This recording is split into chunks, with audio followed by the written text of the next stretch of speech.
In this episode, I give you my take on why the Golden State Warriors Dynasty might not be dead just yet. Episode 34 of N1 from the End Zone starts now. You're watching the latest episode of N1 from the End Zone. Please click on that subscribe button so you can be notified when the latest content drops. Now, let's kick it. So why do I believe the dynasty isn't over for the Golden State Warriors? Well, they still have two Hall of Fame core players from the dynasty under contract in Steph Curry and Draymond Green. Jonathan Kuminga, based on his play last year, was getting better and is still nowhere near his physical prime. Moses Moody, who is heading into year 4 with the Warriors, was able to take a step forward last year, playing more minutes and averaging a career high in points and rebounds. Moody has proven to be one of the more scrappier, reliable role players for the team, and in year 4 could still be getting better in the Warrior system.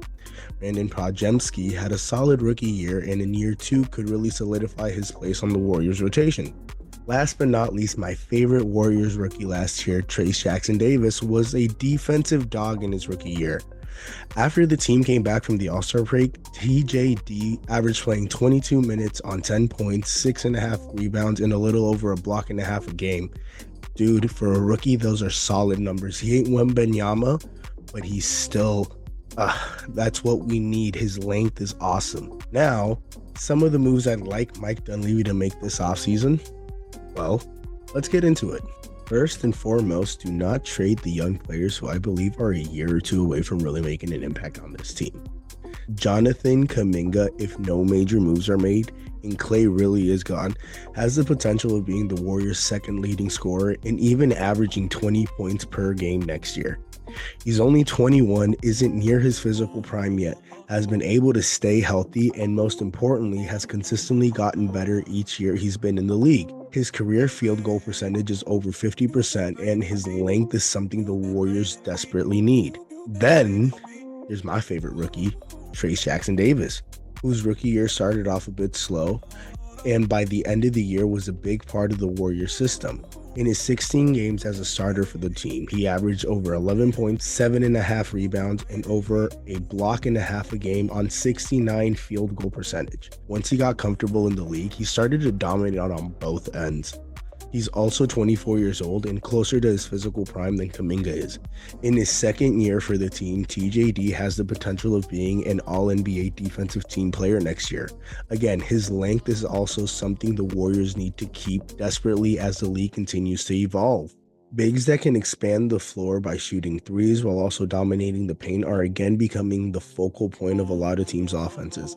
The Celtics, who recently won the title, had an experienced Al Horford and a prime Kristaps Porzingis who can shoot threes and expand the floor. The best player in the world, Nikola Jokic, is a point guard that plays center and can shoot threes. Why am I bringing this up? Because I believe it's time for the Warriors to invest in a three-point shooting big who is also a defensive presence in the paint. How can they achieve this? By moving players like Andrew Wiggins, who the last couple of seasons hasn't been able to fully commit to the team because of personal family matters. This has also impacted Wiggins on the court, and the last couple of seasons his production has diminished since winning the title 2 years ago. There's also Chris Paul, whose contract isn't guaranteed past this year, but can be a valuable trade piece for the Warriors. For teams trying to get money off their books, Chris Paul could be an option for them. Now, if they do decide to bring in a big next year, who do I think is a good fit for the Warriors? Sports Illustrated reported in April of this year that Lauri Markkanen might be a trade target for the Golden State Warriors this offseason. I personally think acquiring Markkanen would help resolve the big issue that the Warriors have been having the last couple of seasons. Markkanen is a career 37.5 three-point shooter. Since joining the Utah Jazz and becoming the number one scoring option for them, he's averaged nearly 40% from three, nearly 50% from the field, on 24.5 points per game and 8.5 rebounds per game. He can expand the floor, play defense, and his size would be a perfect fit for the Warriors. If they can make a deal with the Jazz, as long as they don't have to give up either TJD or Jonathan Kuminga from the ascending players, and obviously Steph and Draymond, then by all means fucking go for it. I'd honestly prefer to keep both TJD and Jonathan Kuminga, and everybody else except for Steph and Draymond are free fucking game. Rumors have it Minnesota might be moving off one of their bigs, and if that's the case, and a deal can be made, either Karl Anthony Towns or Naz Reid would be a perfect fit for the Warriors. Cat, I believe, is more unlikely because he's the Robin to Ant Edwards Batman. However, Naz Reid, who just signed his extension last year, had the best year of his young career, playing 81 regular season games and averaged a career high 41% from three, and could fit into the Warrior system quite well. Now, moving on to free agents that I think they should consider. Danilo Gallinari, who can come in for the veteran minimum and is a career 38% three-point shooter, and is also 6'10", might be able to add experience and depth to a roster needing size. Marcus Morris Sr., who the last couple of seasons has seen his role reduce with the 76ers and the Cavs, might not be done in the league just yet. Warriors could look to sign the scrappy veteran to a league minimum deal, and it would make sense because of his size and the fact that he's a career 37% three-point shooter. The last 2 seasons, he's averaged 40%. They should also consider Daniel Theis, who gave the Clippers a lot of valuable minutes last season and averaged 53% from the field and 37% from three. The Warriors, like the other 3 suggestions, could also sign Theis to a league minimum deal similar to the contract he had with the Clippers last year. Now, if they want to splurge a little bit and they can't re-sign Klay, Jonas Valanciunas, who is a unrestricted free agent heading into year 13, is still capable of being a big part of the team system. This past season with the Pelicans, Valanciunas played all 82 games, averaged 55% from the field and 30% from three. He's a career 35% three-point shooter and also good for 13 points per game. His price tag might be more than the others, but as I mentioned, his size and consistency on the court are definitely worth it. Adding one of these 4 veterans could help with the Warriors' bench and depth tremendously. They can help with the development of a lot of the young players that we have on the team and solve the size issue that the Warriors have been struggling with the last few seasons. Guys, join me, Alex the Man Angelov, and check out A&A Radio, where we're going to be talking about the latest and greatest financial news, investments, banking, and personal finance. Check out the channel and don't forget to hit the subscribe button so you can be notified when the latest content drops. Now, when it comes to Klay Thompson, my guy right here, this OG right here, ladies and gentlemen, I would love for both sides to work out a deal and keep the championship core together. Klay may not be what he once was in his prime after missing back-to-back seasons with a left ACL tear and a ruptured right Achilles, but he still has that dog in him, that drive to compete. That's a big part of the Warriors championship winning culture. Klay in the past has shown he is willing to take a step back and be the third option if that's what the team needs and it's going to help them win a championship. If Mike Dunleavy Jr. hopes to build another contender with Steph, who is still continuing his Hall of Fame career with the Warriors, he's got a better chance of building that team with Klay Thompson on the roster, who, like Steph and Draymond, deserves to end his Hall of Fame career in the blue and gold. That's just my passionate take. It's my guy. Don't break it up. Don't break it up. But I understand Klay. Now it's time for an extra hot take or 2. Hot take number 1. LeBron James to the Warriors. Yeah, I know JJ Redick, who's LeBron's co-host on the Mind the Game podcast, has just been hired as the Lakers' new head coach. And yes, when it was reported the Warriors were interested in acquiring LeBron before the trade deadline, it was shut down immediately. But LeBron James would fit perfectly on the Warriors roster with or without Klay on the team. If rumors are true and LeBron is opting out of his contract, he will be a free agent this year. And if Klay does leave, we might not be able to offer LeBron the max, but we could offer him a mid-level contract.